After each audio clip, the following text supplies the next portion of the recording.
યમુનાજી યમુનાષ્ટક શ્રી મહાપ્રભુજી ઠકરાણી ત્રીજના દિવસે યમુનાજીના ઘાટ ઉપર શ્રી જ્યારે આ બધા વ્રજના સ્થાનો પ્રગટ કરી રહ્યા હતા, એમાં પ્રશ્ન કર્યો કે ગોવિંદ ઘાટ કયો ને ઠકરાણી ઘાટ કયો, અને સાક્ષાત ઠાકોરજીની કૃપા શક્તિ એવા શ્રી યમુનાજી 16 વર્ષની યુવતી સ્વરૂપે ત્યાં પ્રગટ થયા. અને ત્યારે સાક્ષાત જેમ શ્રાવણ સુદ એકાદશીના દિવસે સાક્ષાત ભગવતા પ્રોક્તમ સાક્ષાત ઠાકોરજીના દર્શન કર્યા ત્યારે મહાપ્રભુજીના મુખમાંથી મધુરાષ્ટક પ્રગટ થયું, એમ જ્યારે સાક્ષાત યમુનાજીના દર્શન ઠકરાણી ત્રીજ હવે આવશે, ઈંડોળાના દિવસો શરૂ થશે, એ દિવસે કાચના ઈંડોળા થાય છે, કારણ કે યમુનાજીના એ દિવસે પ્રાગટ મહાપ્રભુજીને સાક્ષાત્કાર થયો હતો અને યમુનાજીના ભાવથી કાચના ઈંડોળા થતા હોય છે. અને સાક્ષાત યમુનાજીના દર્શન કર્યા અને એ સમયે યમુનાજીના સ્વરૂપનું વર્ણન કરતા શ્રી મહાપ્રભુજીના મુખારવિંદમાંથી આ યમુનાષ્ટકનું પ્રાગટ્ય થયું. એમાં યમુનાજીના જો યમુનાષ્ટકને 4 રૂપે જો તમને સમજાવું તો 3 રૂપનું સ્વરૂપનું વર્ણન કર્યું છે યમુનાજીના: આદિ ભૌતિક, આધ્યાત્મિક અને આદિ દૈવિક. આદિ ભૌતિક એટલે જલ પ્રવાહના સ્વરૂપમાં શ્રી યમુનાજી કલિંદગિરી મસ્તકે પતદ મંત પૂરો જ્વલા વિલાસ ગમનોલ્લસત, અને એ રીતે આગળ બધો વિસ્તાર નથી કરતો. આ જલ પ્રવાહનું સ્વરૂપ એ બધાનો અવાજ આવી રહ્યો છે. આ જલ પ્રવાહના સ્વરૂપે શ્રી યમુનાજી ભૌતિક સ્વરૂપે, પછી વિશુદ્ધ મથુરા તટે એ સાક્ષાત વિશ્રામ ઘાટ એ યમુનાજીનું આધ્યાત્મિક સ્વરૂપ ત્યાં યમુનાજીનું છે. એટલે યમુનાજીમાં જે સ્નાન કરે એના સમસ્ત પાપો જાય, એટલે ત્યાં યમુનાજી તીર્થ રૂપા છે, એ યમુનાજીનું આધ્યાત્મિક સ્વરૂપ. અને શ્રી યમુનાજી મુકુંદ રતિ વર્ધિની નમત કૃષ્ણ તુર્ય પ્રિયામ ઠાકોરજીના ચતુર્થ પ્રિયા છે, અને એ ચતુર્થ પ્રિયા સ્વામીની છે, અને એટલા માટે એ યમુનાજીનું આદિ દૈવિક સ્વરૂપ છે, જેનું ચિત્ર આપણે જોઈએ છે. તો આ 3 સ્વરૂપ યમુનાજીના બતાવ્યા. યમુનાષ્ટકમાં અષ્ટ સિદ્ધિની વાત કરી, એક શ્લોકમાં યમુનાજી કઈ કઈ સિદ્ધિનું દાન કરે છે, સકલ સિદ્ધિ હેતુ મુદા એમ કહ્યું, અને એક શ્લોકમાં અષ્ટ સિદ્ધિ બતાવી. એમાં 4 સંયોગાત્મક સિદ્ધિ છે અને 4 વિપ્રયોગાત્મક સિદ્ધિ છે. અને 9મા શ્લોકમાં યમુનાષ્ટક કરવાનું ફળ બતાવ્યું. સવાષ્ટકમ ઇદમ મુદા પઠતિ શૂરસૂતે સદા. પહેલું ફળ સમસ્ત દુરિતક્ષય, સમસ્ત પાપોનો નાશ થાય.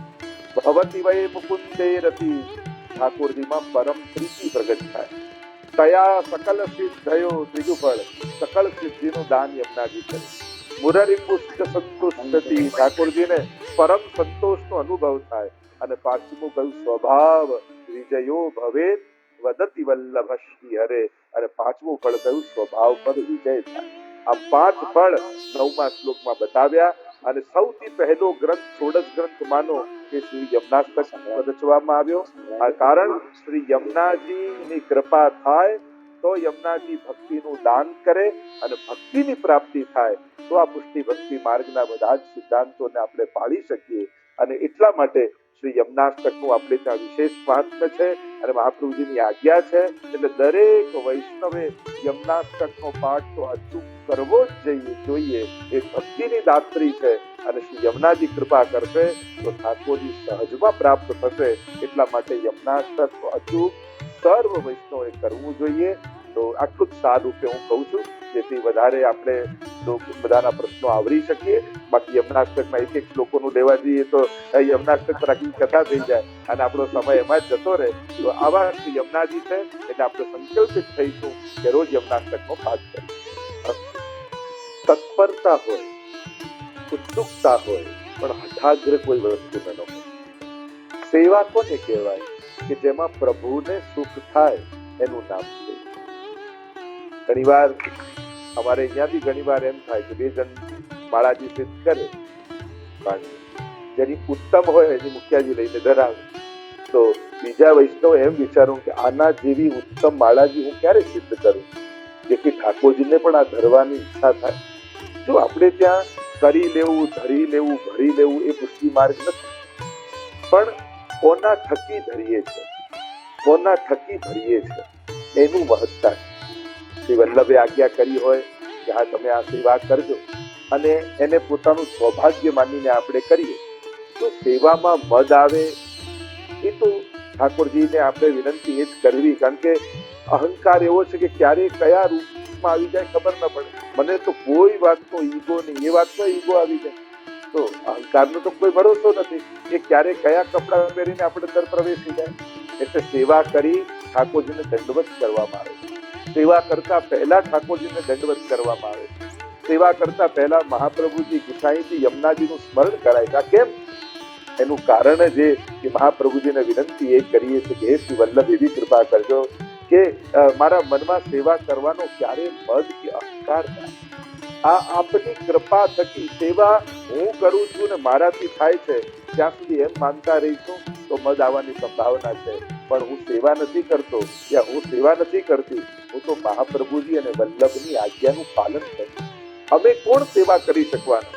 અમે તો દોષોથી ભરેલા જીવો છીએ, પણ શ્રી વલ્લભે અનુગ્રહ કરી કૃપા કરી મને આ અધિકાર આપ્યો છે કે તું યશોદાજીનો લાભ લે, તું ગોપીજનોની સેવાનો લાભ લે. અને આ હું કરું છું એટલે થાય છે નહીં, મારા પર કૃપા કરીને ઠાકોરજી મારા હાથે સેવા લે છે. સેવા એ આપણો ઠાકોરજી પરનો ઉપકાર નથી, પણ સેવા એ ઠાકોરજીનો આપણા પર ઉપકાર છે કે આપણને એ અવસર આપે છે. અને જ્યારે આ રીતે સેવાને લઈશું કે આજે ઠાકોરજીએ જો મને બુહારી કરવાનો અવસર આપ્યો, આજે ઠાકોરજીને મને માળા કરવાનો અવસર આપ્યો, આજે ઠાકોરજીએ મને સામગ્રી કરવાનો અવસર આપ્યો, એમ પોતાનું સૌભાગ્ય માનીને સ્વીકારીશું કે આજે ઠાકોરજીની ખૂબ કૃપા થઈ કે એમણે મને આ મોકો આપ્યો. તો હંમેશા એવું લાગશે કે પ્રભુ મારા પર ઉપકાર કરે છે કે મને આ તક આપે. પણ હું કરું છું એટલે પ્રભુનું થાય છે એવો જો ભાવ આવ્યો અને પોતે ઉપકાર કરતા હોય એવો ભાવ કરીશું તો પછી ઠાકોરજીને પણ એનો ભાર લાગશે, સેવાનો આનંદ નહીં આવે. કારણ કે પ્રભુ કોઈનો ઉપકાર રાખતા નથી, એ પાછું વાળીને પાછું આપી દે. અને એટલા માટે સેવા સ્વીકારે છે, ઉપકાર પાછું વાળે છે. એટલે આપણે નક્કી કરવાનું, આપણે રિટર્નમાં પાછું ફલ સાથે લઈ લેવું છે કે આપણી સેવા સદાય ઠાકોરજી સ્વીકારી લે એ રીતે સેવા કરવી છે. તો એવો ભાવ રાખો, દીનતાનો ભાવ રાખો. કારણ કે મહાપ્રભુજી જ નહીં, સાધન સંપત્ત્યા હરિતુષ્યતિ કશ્ચિત ભક્તાનામ દૈન્યમે વૈકમ હરિતોષણ સાધનમ. રાસ પંચાધ્યાયમાં જ્યારે ઠાકોરજી રાસમાં પ્રગટ થયા, અંતર ધ્યાન થયા પછી પ્રગટ થયા, ત્યારે મહાપ્રભુજી સુબોધની કારિકા લખે છે કે પ્રભુ ક્યારે કોઈ પણ સાધનથી રાજી થતા નથી. પ્રભુ પ્રસન્ન થાય છે તો ભક્તની દીનતાથી પ્રસન્ન થાય. અને એટલા માટે ઉત્તમમાં ઉત્તમ, મોંઘામાં મોંઘી વસ્તુ હોય પણ જો દીનતાનો અભાવ હોય તો ઠાકોરજીને આનંદ આવતો નથી. અને એનાથી કદાચ વસ્તુ ઉત્તમ ન હોય પણ દૈન્ય પૂરેપૂરો હોય તો ઠાકોરજીને ઉત્તમ બનાવીને સ્વીકારી લે છે. અને એટલા માટે સેવામાં સદાય સાવધાન રહેવું કે મને કોઈ પ્રકારનો મદ ના આવી જાય. અને ઠાકોરજી બાકી બધું જ ચલાવી લેશે, અહંકાર થી ચલાવે. જો આપણે વાર્તા પ્રસંગમાં નથી આવતું, પેલી રાણી આવી દર્શન કરવા માટે અને છત્ર ચમર ચાદર બધું ઓઢીને આવી અને કહ્યું કે આ દેશની હું રાણી છું અને હું તો મારા પૂરા રસાલાની સાથે ઠાકોરજીના દર્શન કરવા છું અને હું દર્શન કરું ત્યારે કોઈ ન કરતું હોવું. મહાપ્રભુજી કહ્યું ઠીક છે, તમે પહેલા કરો. અને 12,000ની ભીડ ઉભી છે, અંદર રાણી દર્શન કરી રહી છે, પણ આ શ્રીનાથજી બાબા કોઈનો અહંકાર ચલાવીને બીજું રૂપ ધારણ કર્યું ને જઈને દ્વાર ખોલી આવ્યા. આખી ભીડ અંદર એવી આવી કે છત્ર ચમર તો શું એક એક કપડું રાણીના સીએમમાં ના રહી. અને ત્યારે ઠાકોરજી હસવા લાગ્યા અને કહ્યું કે આ ઠાકોરજી કોઈનો પણ કાહુ કી નાહી રાખત કાની ભલી કોણ યહ ખેલવે કી બાની. ભલી યહ ખેલવે, ગોવિંદ સ્વામીનું પદ છે, કાહુ કી નાહી રાખત કાની. ઠાકોરજી કોઈનો અહંકાર ચલાવતા નથી. અને બીજી વાત એ કે જો ઠાકોરજી આપણો અહંકાર વધારે તો માનવું કે ઠાકોરજી આપણો બગાડ કરવાનો. અને પ્રભુ કોઈને પણ નિમિત્ત બનાવી આપણો અહંકાર તોડે તો માનજો ઠાકોરજી મારો સ્વીકાર કરવા માંગે છે અને એટલા માટે મારા અહંકારને તોડી રહ્યા છે. પ્રભુ માને મારા અહંકારમાંથી દૂર કરી રહ્યા છે. અને એટલા માટે એવો ભાવ રાખો કે મારા અહંકારને પ્રભુ મુક્ત કરજો અને માને સેવાથી વંચિત ન કરતા. હું હંમેશા કહું કે ક્યારે પણ કોઈ વ્યક્તિને કારણે ઠાકોરજીની સેવા નહીં છોડવી. ઘણી વાર હવેલીમાં હોઈએ કે ઘરે હોઈએ કે કઈ હોઈએ, ક્યાંક કોઈ કઈ કહી જાય કે ઘરમાં કોઈએ કહી હવે હું સેવા નહીં કરું, હવે તમે કરી દો, મારાથી નહીં થાય, મને આમ કહ્યું. અરે વ્યક્તિના કહેવાથી મળેલો લાભ શા માટે છોડો? આ એક સેવા સૌભાગ્યથી મળે છે. માણસો તો આજે છે કાલે નહીં રહે, પણ કોઈ સાધારણ વ્યક્તિના કહેવાથી પોતાના હાથમાં આવેલી સેવા મૂકી નહીં દેવી અલૌકિક ભાવ કરવો, સારા વચનો કીધા તો આ યશ તો ઠાકોરજીનો છે, પ્રભુ મારો યશ વધારે છે. કોઈએ નિંદા કરી તો જો ઠાકોરજી કેવા મારા અહંકારને તોડી રહ્યા છે, મારી અંદર મદ ના આવી જાય એટલે આના મુખે નિંદા કરાવી મારો અહંકાર ઓગાળી રહ્યા છે. આવો અલૌકિક ભાવ રાખી જો સેવામાં જશો તો તમારા હાથમાં આવેલી સેવા ક્યારેય છૂટશે. એટલે પ્રભુને એ જ વિનંતી કરજો કે દીનતાના પાત્રમાં મન મણી મૂકી ભેટ ભગવંતજીને ધરજો. એ નિશ્ચયના મહેલમાં વસે મારો વાલમો. દયારામભાઈ નું પદ છે કે બસ દીનતા આપણા જીવનમાં બની રહે. એ જ સૌથી આપણા આચાર્યો કેટલા દૈન્ય વાળા. હરિરાયજી તમે જુઓ, હો વારી વલ્લભિયન પર અપને તન કો કરું વિસોના. આપણા આચાર્યોએ દીનતા રાખીને બતાવી, તો એ દીનતા આપણી અંદર કેમ ન પ્રગટ થાય? અને એટલા માટે પ્રભુ જ આપણા અહંકારને ખોલાવે.